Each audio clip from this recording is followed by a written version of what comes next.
ये कहानी उस समय की है जब भारतवर्ष पर मगध के क्रूर राजा धनानंद का राज था। धनानंद की सेना इतनी विशाल थी कि सिकंदर अलेक्जेंडर की विश्व विजेता सेना भी ब्यास नदी पार करने से डर गई थी।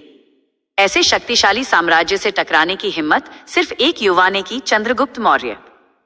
लेकिन ये लड़ाई सिर्फ तलवारों की नहीं थी, ये लड़ाई थी साजिशों और जासूसों की।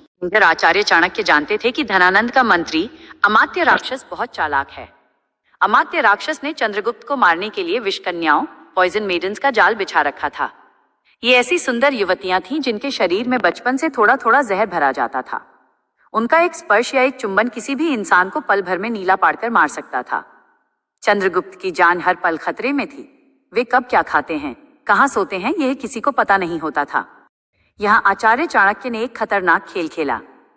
उन्होंने चंद्रगुप्त को बचपन से ही खाने में धीमा जहर, स्लो पॉइजन देना शुरू कर दिया था, ताकि चंद्रगुप्त के शरीर पर दुश्मन के जहर का असर ही न हो। चंद्रगुप्त को यह बात पता नहीं थी।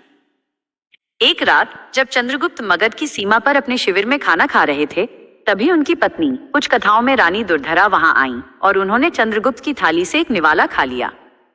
वो निवाला जहर से भरा था जो सिर्फ चंद्रगुप्त पचा सकते थे। रानी तुरंत जमीन पर गिर पड़ी।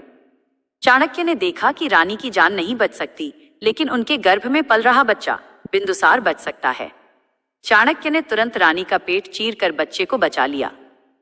ये वो पल था जिसने चंद्रगुप्त को अंदर से पत्थर बना दिया। अब उनके पास खोने के लिए कुछ नहीं था। इसके बाद चंद्रगुप्त ने गुरिल्ला युद्ध, छपायार युद्ध की नीति अपनाई। उन्होंने मगध की विशाल सेना से सीधे लड़ने के बजाय रात के अंधेरे में हमले करना शुरू किया। धनानंद के सेनापति सोते रह जाते और चंद्रगुप्त के सैनिक उनका सिर काट ले जाते। एक तूफानी रात जब पूरा पाटलिपुत्र सो रहा था, चंद्रगुप्त ने अपने कुछ चुनिंदा जांबाज साथियों के साथ महल में घुसपैठ की। महल के अंदर भयंकर युद्ध हुआ।